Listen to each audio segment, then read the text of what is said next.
प्यारे मित्रों, आप सभी को आपके YouTube channel study with Parshuram में स्वागत है और मैं हूं परशुराम। यह है रोबोट पाठ का दूसरा भाग।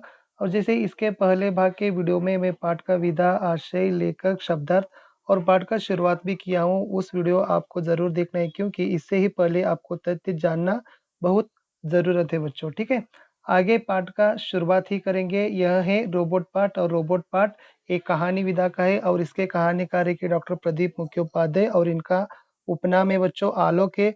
और इस पाठ से हम यह समझ सकते हैं कि मशीन कभी भी मनुष्य का स्थान नहीं भरता है और मनुष्य का महत्व कभी भी कम नहीं होता है। ವಿದ್ಯಾರ್ಥಿಗಳಿಗೆ ಈ ಒಂದು ಪಾಠ ರೋಬೋಟ್ ಪಾಠ ಮುಖ್ಯವಾಗಿ ಕಥೆ ವಿಧಾನವಾಗಿದೆ. ಸೊ ಕಥೆ ವಿಧದಲ್ಲಿರ್ತಕ್ಕಂಥ ಈ ಪಾಠವನ್ನು ಬರೆದಿರ್ತಕ್ಕಂಥವ್ರು ಡಾಕ್ಟರ್ ಪ್ರದೀಪ್ ಮುಖ್ಯೋಪಾಧ್ಯಾಯ. ಇವರ ಒಂದು ಉಪನಾಮ ಆಲೋಕ್ ಅಂತ ಕರಿತೀವಿ. ಈ ಪಾಠದ ಮುಖ್ಯ ಆಶಯ ಏನಪ್ಪಾ ಅಂತಂದ್ರೆ ಯಂತ್ರಗಳು ಯಾವತ್ತೂ ಕೂಡ ಮನುಷ್ಯನ ಸ್ಥಾನವನ್ನು ತುಂಬಲಾರರು ಮತ್ತು ಮನುಷ್ಯನ ಮಹತ್ವವು ಎಂದಿಗೂ ಕೂಡ ಕಡಿಮೆ ಆಗಲಾರದು. पाठವನ್ನು ಪ್ರಾರಂಭಿಸೋಣ. पाठದಲ್ಲಿರ್ತಕ್ಕಂಥ ಮುಂದಿನ विषय ಹೀಗಿದೆ.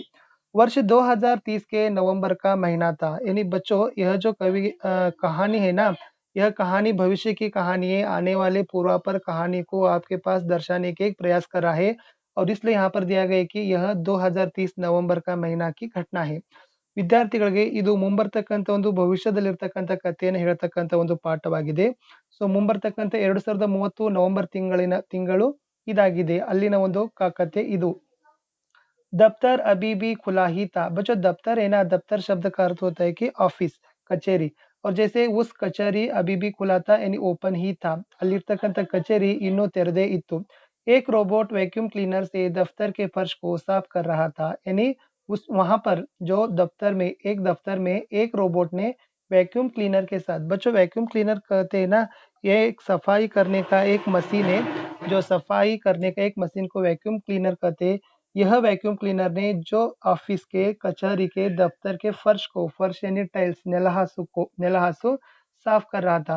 ಆ ಒಂದು ಕಚೇರಿಯಲ್ಲಿ ಏನಾಗಿತ್ತಪ್ಪ ಅಂದ್ರೆ ಒಂದು ರೋಬೋಟ್ ವ್ಯಾಕ್ಯೂಮ್ ಕ್ಲೀನರ್ ನ ಸಹಾಯದಿಂದ ಕೆಳಗಿನ ನೆಲಹಾಸನ್ನ ಸ್ವಚ್ಛಗೊಳಿಸ್ತಾ ಇತ್ತು. ವ್ಯಾಕ್ಯೂಮ್ ಕ್ಲೀನರ್ ಅಂದ್ರೆ ಸ್ವಚ್ಛಗೊಳಿಸ್ತಕ್ಕಂಥ ಒಂದು ಸಾಧನ ಅಂತ ಕರಿತೀವಿ.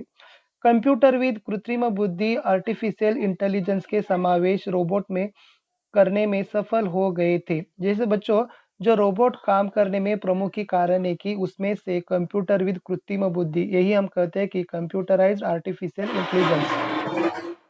ಇಲ್ಲಿ ರೋಬೋಟ್ಗಳು ಕೆಲಸ ಮಾಡಲಿಕ್ಕೆ ಸಹಾಯವನ್ನ ಅಥವಾ ರೋಬೋಟ್ಗಳು ಕೆಲಸ ಮಾಡಲಿಕ್ಕೆ ಸಫಲತೆಯನ್ನು ಹೊಂದಲಿಕ್ಕೆ ಇರ್ತಕ್ಕಂಥ ಮುಖ್ಯವಾಗಿ ಒಂದು ಅಂಶ ಏನಪ್ಪಾ ಅಂದ್ರೆ ಕಂಪ್ಯೂಟರ್ ವಿತ್ ಕೃತ್ರಿಮ ಬುದ್ಧಿ. ಕಂಪ್ಯೂಟರ್ ಇರ್ತಕ್ಕಂಥ ಕೃತಕ ಬುದ್ಧಿಮತ್ತೆಯ ಸಹಾಯದಿಂದ ಇವತ್ತು ರೋಬೋಟ್ಗಳು ಏನ್ ಮಾಡ್ತಾವಪ್ಪ ಅಂದ್ರೆ ಕೆಲಸವನ್ನು ಸಂಪೂರ್ಣ ಪ್ರಮಾಣದಲ್ಲಿ ಯಶಸ್ಸಾಗಿ ಮಾಡ್ತಾ ಇದ್ದಾವೆ.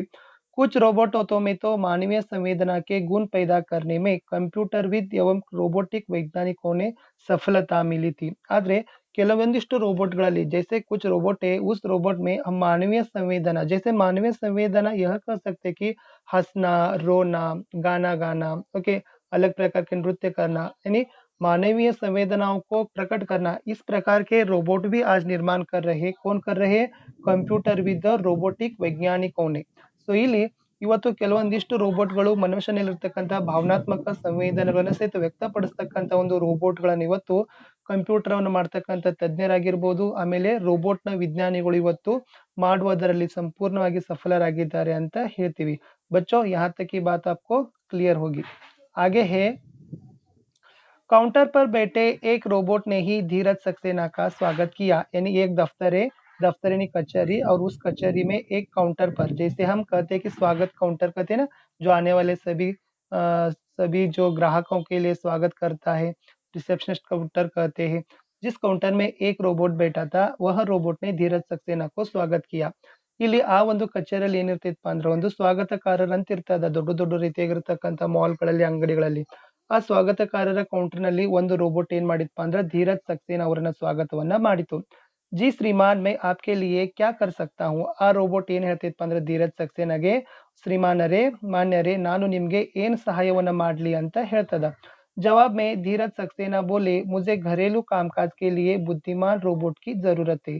ಆ ಒಂದು ಕೌಂಟರ್ ನಲ್ಲಿ ಕೇಳಿರ್ತಕ್ಕಂಥ ರೋಬೋಟ್ ನ ಪ್ರಶ್ನೆಗೆ ಇಲ್ಲಿ ಧೀರಜ್ ಸಕ್ಸೇನಾ ಅವ್ರು ಏನ್ ಹೇಳ್ತಾರಪ್ಪ ಅಂದ್ರೆ मुझे घरेलू कामकाज के लिए, घरेलू कामकाज जिस करते कि गृहोपयोगी काम करने के लिए, गृह के कार्यकलापों को जारी करने के लिए मुझे एक बुद्धिमान रोबोट की जरूरत यानी आवश्यक है. ಆ ಒಂದು ಕೌಂಟರ್ ನಲ್ಲಿ ಇರ್ತಕ್ಕಂಥ ರೋಬೋಟ್ ಗೆ ಧೀರಜ್ ಸಕ್ಸೇನಾ ಅವ್ರು ಏನ್ ಹೇಳ್ತಾರಪ್ಪ ಅಂದ್ರೆ ನನಗೆ ಮನೆಯಲ್ಲಿರ್ತಕ್ಕಂಥ ಕೆಲಸಗಳನ್ನ ಮಾಡಲು ಒಂದು ಬುದ್ಧಿಮಾನವಾಗಿರ್ತಕ್ಕಂಥ ಬುದ್ಧಿಮತ್ತೆಯ ಒಂದು ರೋಬೋಟ್‌ನ ನನಗೆ ಅವಶ್ಯಕತೆ ಇದೆ ಅಂತ ಧೀರಜ್ ಸಕ್ಸೇನಾ ಅವರು ಹೇಳ್ತಾರೆ. ಯಹ ಸುನ್ಕರ್ ಕೌಂಟರ್ ಪರ್ ಬೇಟಾ ರೋಬೋಟ್ ಬೋಲಾ. ಸೊ ಈ ಮಾತನ್ನ ಕೇಳಿ ಆ ಕೌಂಟರ್‌ನಲ್ಲಿ ಇರ್ತಕ್ಕಂಥ ರೋಬೋಟ್ ಉತ್ತರವನ್ನ ಕೊಡ್ತದ. लेकिन घरेलू कामकाज के लिए बुद्धिमान रोबोट क्यों? आप साधारण रोबोट से भी काम चला सकते हैं. ಅದೇನ್ ಹೇಳ್ತೈತಪ್ಪ ಅಂತಂದ್ರ ನೀವು ಬರೀ ಮನಿ ಕೆಲಸ ಅಷ್ಟೇ ಮಾಡೋರಿದ್ರಿ ಅಂತ ತಿಳ್ಕೊಳ್ರಿ. ಅದಕ್ಕಾಗಿ ನೀವು ಒಂದು ಸಾಧಾರಣ ರೋಬೋಟ್ ನಿಂದನೂ ಕೂಡ ಕೆಲಸ ಮಾಡಬೇಕು. ಅದಕ್ಕಾಗಿ ನೀವು ಯಾಕೆ ಬುದ್ಧಿಮಾನ್ ರೋಬೋಟ್ ತಗೋತೀರಿ ಅಂತಕ್ಕಂತ ಒಂದು ಮಾತು ಏನ್ ಮಾಡ್ತೈತಪ್ಪ ಅಂದ್ರ ಕೌಂಟರ್ ನಲ್ಲಿ ಕುಳಿತಿರ್ತಕ್ಕಂತ ರೋಬೋಟ್ ಸೊ ಧೀರಜ್ सक्सेना ಅವ್ರಿಗೆ ಹೇಳ್ತದ. बच्चों यहाँ तक की बात भी शायद आपको क्लियर हुआ है. आगे है दरअसल मुझे बुद्धिमान रोबोट चाहिए. इसका मतलब दरअसल यानी आवश्यक ही. मुझे आवश्यक ही क्या है कि बुद्धिमान रोबोट ही चाहिए. धीरज सक्सेना कहते हैं मेरे नाती पोतों को होमवर्क कराने के लिए और जैसे ही मेरा एक वर्ड प्रोसेसर काम संभालने के लिए भी. यानी वहां पर कहते हैं कि जो ನನ್ನ ಮೊಮ್ಮಕ್ಕಳಿಗೆ नाती पोतों यानी ಮೊಮ್ಮಕ್ಕಳಿಗೆ होमवर्क करने के लिए जैसे गृह कार्य कराने के लिए और खुद ही धीरज सक्सेना ने वर्ड प्रोसेसर काम करते थे. वह वर्ड प्रोसेसर काम भी संभालने के लिए क्या था कि जो धीरज सक्सेना के लिए बुद्धिमान रोबोट की आवಶ್ಯಕತೆ थी.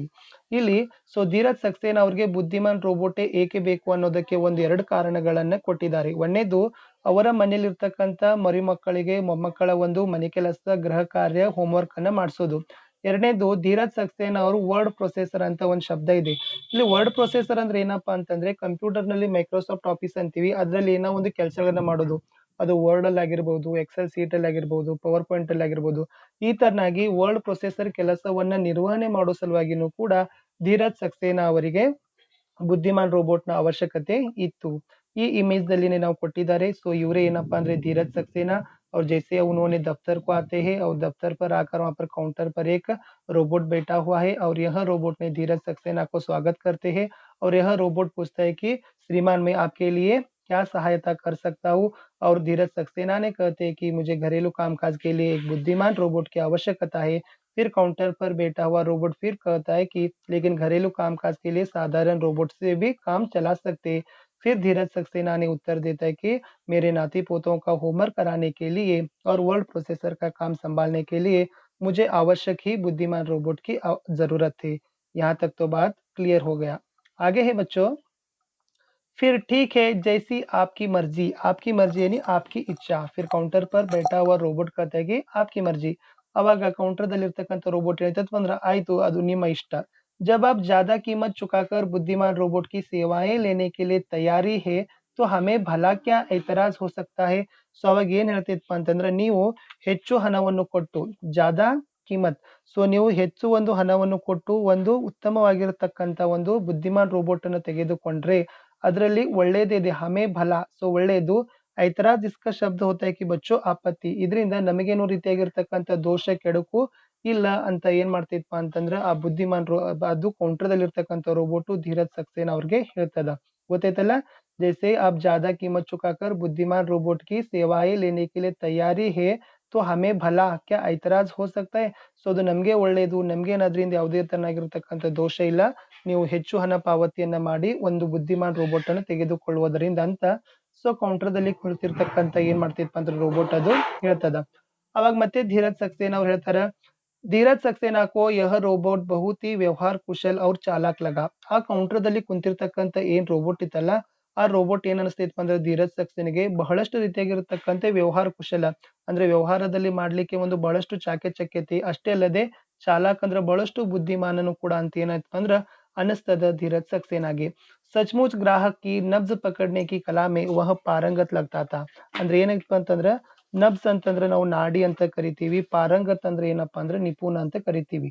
ಸೊ ನಿಜಕ್ಕೂ ಕೂಡ ಯಾರು ಗ್ರಾಹಕರು ವಸ್ತುಗಳನ್ನ ಖರೀದಿ ಮಾಡ್ಲಿಕ್ಕೆ ಬರ್ತಾರಲ್ಲ ಅವರ ಮನಸ್ಸನ್ನು ಏಕೀಕರಣವನ್ನ ಮಾಡಿ ಒಟ್ಟಾರೆಯಾಗಿ ಆ ವಸ್ತುಗಳನ್ನ ಅವ್ರು ತಗೊಳ್ಳೇಬೇಕಂತಕ್ಕಂಥ ಒಂದು ವ್ಯವಹಾರ ಕುಶಲ ಮತ್ತು ಅಷ್ಟೊಂದು ಬುದ್ಧಿಮತ್ತೆ ಆಗಿರ್ತಕ್ಕಂಥ ರೋಬೋಟ್ ಆ ಧೀರಜ್ ಸಕ್ಸೇನಾಗೆ ಕೌಂಟರ್‌ದಲ್ಲಿ ಕುಳಿತಿರ್ತಕ್ಕಂಥ ರೋಬೋಟ್ ಏನ್ ಮಾಡ್ತದಪ್ಪ ಅಂದ್ರ ಅವರಿಗೆ ಗೊತ್ತಾಗ್ತದ. ಸೊ ಇಷ್ಟು ಇತ್ತು ಈ ಎರಡು ಸ್ಥಳಗಳಲ್ಲಿ. ಮುಂದೆ ಇದೆ उस दिन दोपहर को ही कंपनी का एक कार्मिक जो एक रोबोट ही था सक्सेना परिवार में काम करने के लिए रोबोट को छोड़ गया. ಅದೇ ದಿನ ಮಧ್ಯಾಹ್ನ ಏನಾಗ್ತಿತ್ತು ಅಂದ್ರೆ ಅದೇ ಒಂದು ಕಂಪನಿ ಕಚೇರಿಯಲ್ಲಿ ಕೆಲಸ ಮಾಡ್ತಿಕ್ಕಂತ ಒಬ್ಬ ನೌಕರ ಕಾರ್ಮಿಕ ಅಂದ್ರೆ ನೌಕರ ಈ ಕಾರ್ಮಿಕನು ಕೂಡ ರೋಬೋಟ್ ಇದ್ದಾನೆ, ನೆನಪಿಟ್ಕೊಡ್ರಿ. जो भी एक रोबोट ही था, ಅದು ಒಂದು ರೋಬೋಟ್ ಇದೆ. सक्सेना परिवार में काम करने के लिए रोबोनिल को छोड़ गया. ಆ ಸಕ್ಸೇನಾ ಮನೆಯಲ್ಲಿ ಕೆಲಸವನ್ನ ಮಾಡ್ಲಿಕ್ಕೆ ಒಂದು ರೋಬೋಟ್ ಅನ್ನ ಬಿಟ್ಟು ಹೋಗ್ತಾರೆ. ಅದೇ ರೋಬೋಟ್ ನ ಹೆಸರು ಏನಪ್ಪಾ ಅಂದ್ರೆ रोबोनिल. जैसे धीरज सक्सेना के घर में रहने वाले रोबोट का नाम ही रोबोनिल है. जिस रोबोट का ऑर्डर धीरज सक्सेना ने दिया था उसी का नाम रोबोनिल था. ಸೊ ಯಾವ ರೋಬೋಟ್ ಅನ್ನು ಆ ಒಂದು ಕಚೇರಿಯಲ್ಲಿ ಕೊಟ್ಟಿದ್ರಲ್ಲ ಧೀರಜ್ ಸಕ್ಸೇನಾ ಅವರು, ಅದೇ ರೋಬೋಟ್ ನ ಹೆಸರು ಏನಾಗಿತ್ತಪ್ಪ ಅಂದ್ರೆ ರೋಬೋನಿಲ್ ಆಗಿತ್ತು ಅಂತ ಹೇಳ್ತೀವಿ. ಸೊ ಇಷ್ಟು ಇತ್ತು ವಿದ್ಯಾರ್ಥಿಗಳಿಗೆ ರೋಬೋಟ್ ಪಾಠದಲ್ಲಿರ್ತಕ್ಕಂಥ ಎರಡನೇ ಭಾಗದಲ್ಲಿರ್ತಕ್ಕಂಥ ವಿಷಯಾಂಶ. ಬಹಳಷ್ಟು ಸಂಕ್ಷಿಪ್ತವಾಗಿ ಮತ್ತು ಸರಳವಾಗಿ ನಿಮ್ಮ ಮುಂದೆ ನಾನು ವಿಷಯವನ್ನು ಪ್ರಸ್ತಾಪವನ್ನ ಮಾಡಿದ್ದೀನಿ. ಸೊ ತಮಗೆ ನಿಜಕ್ಕೂ ತಿಳಿದಿದೆ ಅಂತಕ್ಕಂಥ ಒಂದು ಭಾವನೆ, ಆಶೆ ನನ್ನದಾಗಿರುತ್ತೆ. ಸೊ ಇಷ್ಟ ಆದ್ರೆ ಲೈಕ್, ಚಾನಲ್ ಸಬ್ಸ್ಕ್ರೈಬ್ ಮಾಡ್ಲಿಕ್ಕೆ ಮರೆಯದಿರಿ. ಗೆಳೆಯರಿಗೆ ಶೇರ್ ಮಾಡಿ, ಉತ್ತಮ ರೀತಿಯಾಗಿರ್ತಕ್ಕಂಥ ಅಧ್ಯಯನವನ್ನ ಮಾಡಿ ಅಂಕಗಳನ್ನ ಗಳಿಸಿಕೊಳ್ಳಿ.